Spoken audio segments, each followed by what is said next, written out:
3,000 years ago. Now people can say, oh, this is some kind of spirit. Well, spirit doesn't have wheels and engines and wings, all right?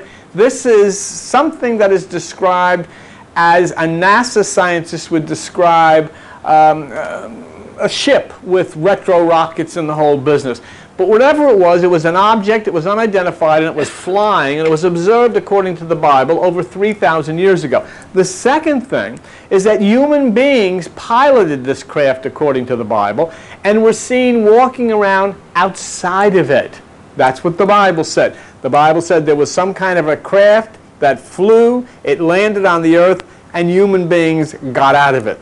The third thing was that these UFOs were described as being connected with the person we call God. So all of a sudden they're taken out of what basically the Christian perspective is. It's some kind of cult or some kind of evil stuff. And according to the Bible, no. These UFOs, as you call them, these spacecraft that were piloted, were part of God. The next thing was that there was evidence presented connecting the UFO to the human brain and the mind, because they were called cherubims, which connects to the word cerebrum, or brain.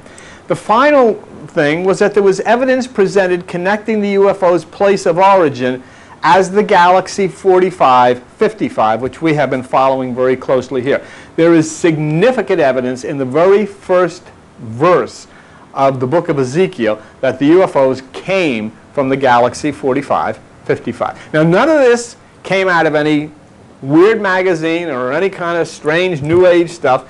It came out of the Bible, all right? And we're reporting it just as these other people report the Bible to you every Sunday, but this is nonetheless reality. That's one thing. So we checked and we considered UFOs. The second point we considered was the existence of light beings. When I say light beings, I mean intelligence.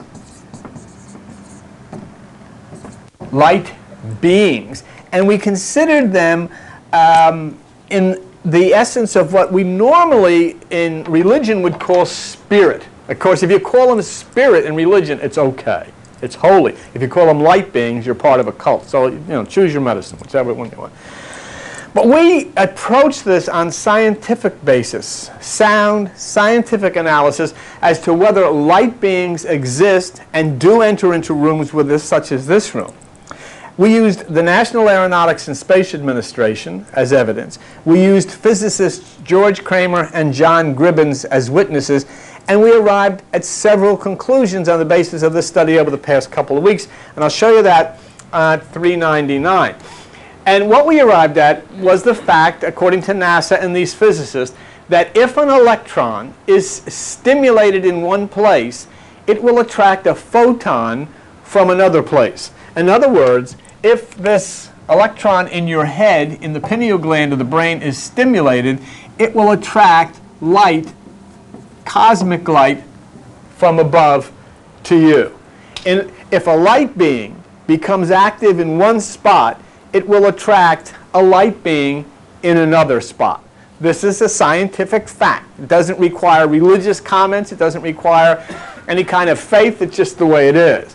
We also learned that light beings, or particles traveling through space, construct a pathway as they journey to us, and this pathway is used by our light inside of us to travel back in space and time to the transmitting location. In other words, if this is God up here and this is us down here, when, quote, God makes an approach to us, a path is made, and when that approach of contact is made with us, we follow that same path backwards to, quote, God, okay? The second thing we found, that light beings traveling at 186,000 miles per second can be stopped so they may linger with us for a while. This is a scientific fact. And in fact, this scientific fact was found not only in Norway, but in Princeton University. Indeed, the light beings both inside of us, which is the part that allows us to move and animates us, and coming from above, God if you would, have knowledge and understanding and actually know the future before it happens. This is probably the most interesting part of our study about light and light beings. Light particles know what's going to happen before it happens.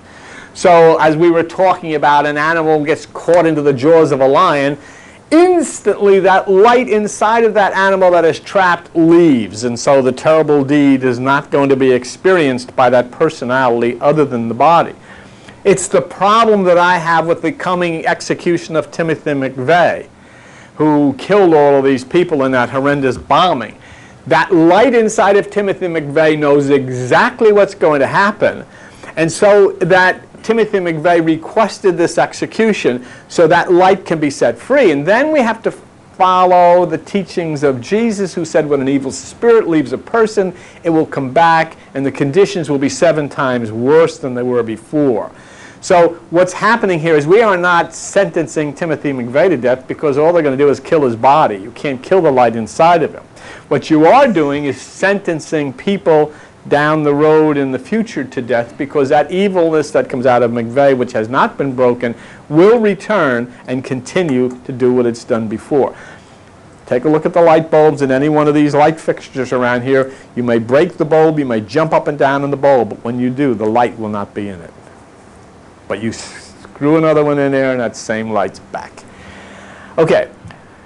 The final thing we learned was the sign. Now this here, the light beings know in advance, is not a question that requires your faith or your comment. This is a fact, and this has been proven by science and the National Aeronautics and Space Administration, and that means that that part of you, which is the God part, the light part, knows in advance. And if you get into a situation, you're in an airplane and that plane's about to crash, you're leaving. Your body's going to sit there, but your light's, I'm out of here. The scientific principle concerning the contact between 2 light beings has a biblical equivalent where Jesus says, I stand at the door and knock. If anyone hear my voice and open the door, I will come into him. And we found this out scientifically because the light up here, which we call, say, if you want to call God, begins to vibrate. That's the knocking. It then seeks another light inside of our heads if we are meditating, which will vibrate. And when we start that meditation and vibrate the light in the pineal gland, it instantly attracts or opens the door, and that which we call God or Jesus can come in. That's the way all of this works. There's no other way that this works. You don't have to go to church to learn it. You don't have to have faith to learn it any more than you have to go to church to find out that it's going to get warm in the summer and cold in the winter. It's a fact of nature. Okay, so 2 very important points have been explored over the past week. The Bible comments on UFOs and the existence of light beings or light particles, or what we call in church spirit. Now, we still have to work in both of these areas because they speak about the nature of physical appearance necessary for transporting the physical beings who make contact with the physical earth, namely UFOs. So we have a little more work to do in that Ezekiel thing as we get into the identity of the man who gets out of the ship, gets back into the ship and takes off, and where this person is transported to, and we'll cover that. And then, of course, we have the nature of these light beings that I'm talking about traveling back and forth through time and space from distant galaxies to visit with us, and our understanding that they exist. I mean, you know, there is no question. You've gone to church all of your life and you had to have faith. Well, you don't have to have faith anymore because you know. There's no doubt about it. If you stimulate an electron, bingo, it's going to attract a photon. This is the way it works. And if the messenger is an angel or an angle of light, you stimulated an electron here, you've brought that angel or that angle of light right into your presence. That's the way it works. No faith is needed. Faith is only needed by people who aren't sure. Well, the heck with that stuff. And we've been around long enough to say, let's find out, let's prove the existence here, because we've reached this point of evolution in our society, evolution in scientific matters, that we should be able to understand the nature of, quote, God. Okay? So now, both the UFO and the light beings are part of this otherworldly intelligence that has been visiting the earth and making their appearances on the earth at the time of this great change, or Passover, as religion terms it, the Passover from the old way of the social order to a new social order, a new way of thinking. This very New Age movement that scares the hell out of religious people is that basis of it is people suddenly finding inside of themselves a realization, hey, wait a minute, there's got to be more to this than just paying somebody money to sit and listen to somebody talk. There's got to be an experience involved here. There's got to be something more to this God thing than me belonging to this one group fighting with this other group. I mean, the whole ball, which is called the earth, is populated by living things, and there should be one director somewhere up there that, embraces all, but not certain clubs. But the involvement of these strange things requires the earthly change that comes from the third part of our study we do today. Not UFOs, not light beings, but the cosmic body, the celestial reconfiguration over the earth that brings the earth into a harmony to accept the UFO, that brings the earth into a harmony to accept the arrival of light beings. We're going to make studious contact with the forces who are gathering for this great day and who are positioning themselves in the sky. Not something, I would never insult your intelligence by saying, oh, come, just believe what I'm telling you. No, I'll show you pictures of it. And I'll give you scientific proof of it. Because the influence of these things is already being felt upon the earth, and if it wasn't, you wouldn't even be sitting in this room. Changes are coming upon the earth's kingdoms and upon human consciousness. Now, the appearance of these forces that we're going to discuss in the sky have been consistently pointed out by the writings that were handed down in the Bible and other texts thousands of years ago. In other words, we were told in graphic terms that the appearances of forces in the sky would herald the time of the great change. All through my life as a child going through religious trainings, I was kept from this. And I was told, no, don't listen to that, just listen to us. And so as a little child, I got up and I left. I guess I was about 7 when I made my first exit from that stuff.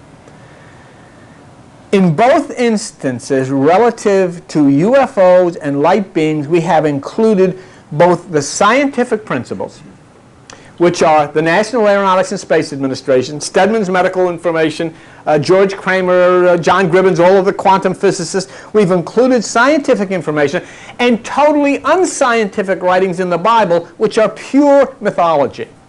And pure mythology is magnificent coded language that tells you, in a way, thousands of years ago, the connection between you and the universe, between you and God. That's what the Bible is.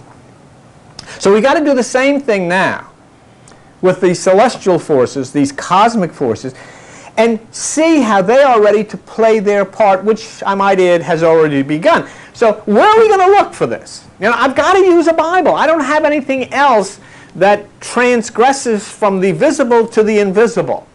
But you've got to use it intelligently. That's why I can't be part of any religion, and that's why I don't want you to be part of it, because you can't be led by somebody to say, look, I interpret this way, and you've got to believe the way I interpret it, or you're going to hell. You know what I said to them last week? I told them all to go to hell, and I just left.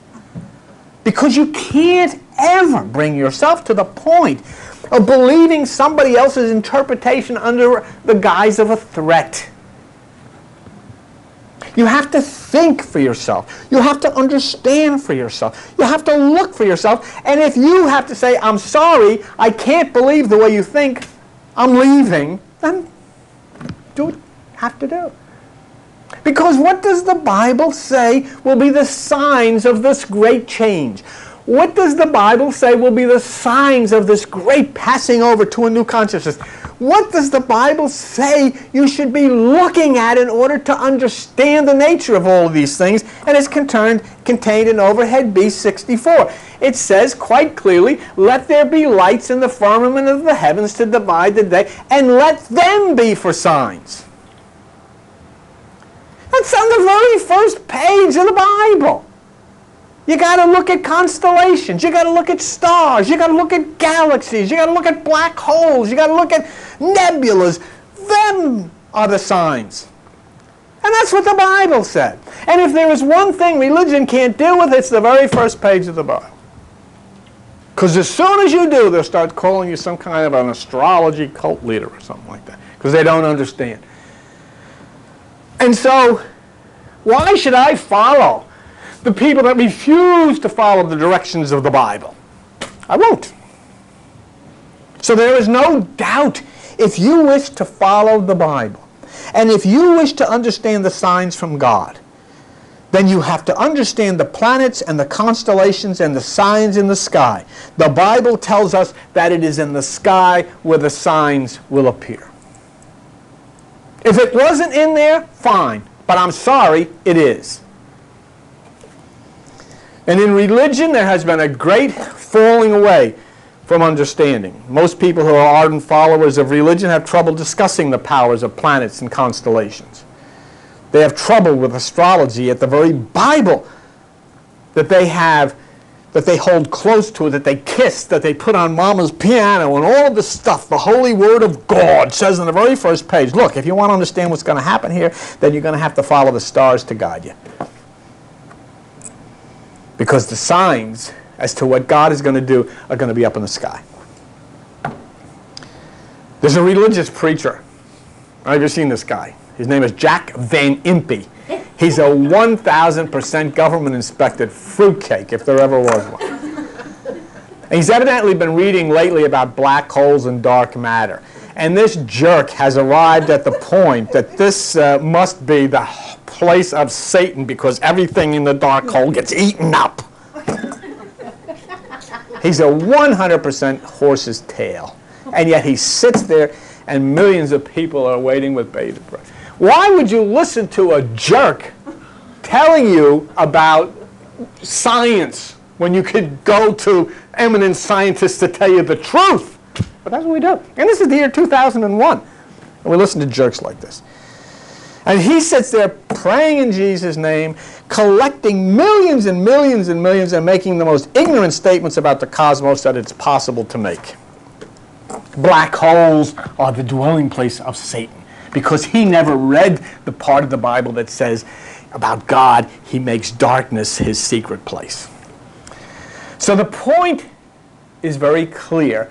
We're going to have to look up into the sky to see the signs that will enable us to be ready for the great change. In this way, we follow the Bible and we follow nature. And at the same time, we realize that those people who will not look up at the sky are not following the Bible at all. They're following religion. Now, you want to take that down. What are some significant scriptures about the signs? Let's start looking up. There in the book of Revelation, it speaks of the white horse, which is Pegasus. What are you doing? No. You don't want it on the bottom of the... No, I don't. I haven't called for that yet. I don't want anything on right now. Okay. Okay. The white horse, which is Pegasus. All right. This is a significant sign. This is the sign that the Bible says you'll look up, and when this thing appears, you'll really be ready for it. There's another one. It speaks of the seventh angel. This is a significant sign. The seventh angel. And it says that this seventh angel, when this seventh angel appears, it will open the mystery of God. That's significant. It speaks of the eye of God guiding us. That's a significant sign. It speaks of the single eye going on fire. That's a significant sign. It speaks of the sign of the covenant, the bow. That's a significant sign. It speaks of the sign of Passover, of the man with the pitcher of water. That's a significant sign. And you know what? Hubble has taken a picture of every one of them in full color. And some of them on the front page of National Geographic. And the only ones who haven't seen it are the people that go to church. Is that amazing or what? And all of these things are signs that are lining up above us to fulfill the words of celestial power. Now, let me ask you a question. Is the seventh angel in position? Has the seventh angel taken his place? Now, I mean, is there any validity to the Bible and the Greek mythological book of Revelation, because the great change upon the earth hinges on the appearance and activity of the seventh angel? If that seventh angel shows up, you better be ready. You better get out of church and start harmonizing with God. I think it was Lenny Bruce many years ago said he's decided to give up religion so he could get close to God. I don't know if you remember Lenny Bruce, but I do. Let's take a look about the seventh angel in overhead B98. And when he had opened the seventh seal, there was silence in heaven the space of a half hour. And I saw the seven angels which stood before God, and to them were given seven trumpets. Now remember, this material is written in Greek. It is Greek of several thousand years ago, making it symbolic Greek mythology. I've never heard anyone in religious circles admit that this is Greek mythology. It is, and it's in the Bible. The symbols are no more strange when you get into Greek mythology than, the winged white horse or Medusa or the Cyclops or the talking keel of the ship. But in order for there to be a relevance to this thing, there has to be a connection. All of these things in the sky have to have something to connect to on the earth, or, we can't make any sense out of it. The connection must be made inside of us, in our minds, in our brains, in consciousness, before the great change can happen. Because otherwise, the only thing that can occur is a great change up in the sky somewhere. The point is, when we look at these things up there, is there something inside of us that connects to them? What I mean is, there has to be a change in the way we think before there can be a change in the way we act. So the influence from the things in the sky must be able to flow into the gates of the human brain, the logic circuits, because if that can't happen, then change can't come.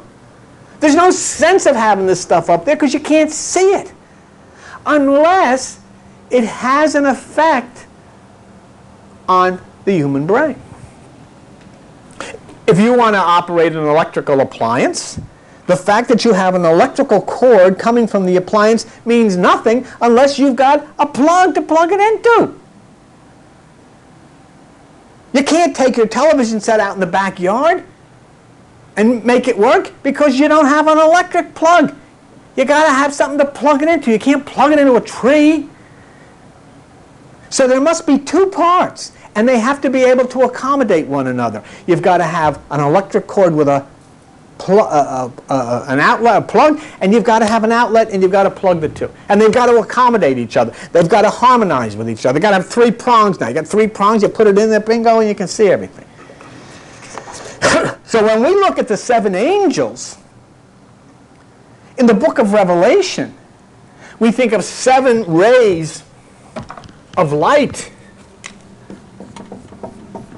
seven angles of light, seven rays of light, and in scientific terms, and then we think of seven chakras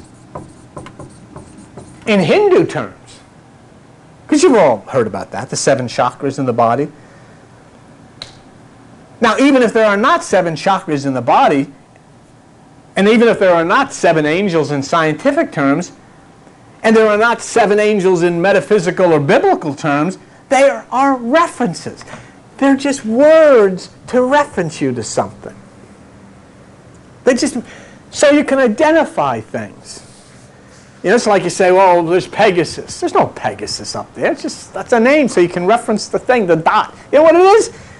It's not a white horse. You know what it is in the sky? It's a dot. It doesn't look like a horse. It's not a horse. It's just a dot. But so you can locate it, we'll call it a white horse Pegasus, so you can locate it. That's all everything is. Just reference, just names to identify things. So we can connect then the things in the sky with things in the body. But we may not totally understand how this works inside of the body. But the inference here is there is a celestial force referred to as 7. See the 7 angels? That's something in the sky has 7. And then, according to this other teaching, 7 chakras, something in our body has 7. Do you see what I'm saying to you? So there. If you would like information, please call our toll-free number 1-888-971-0537. The Hidden Meanings Conference Center is located in the Village Green Shopping Center, Route 9, Forked River, New Jersey. This is at exit 74 at the Garden State Parkway. We meet each Sunday morning at 11 a.m. and have meditation every Tuesday and Thursday evening at 8 p.m. Again, our toll-free number is 1-888-971-0537.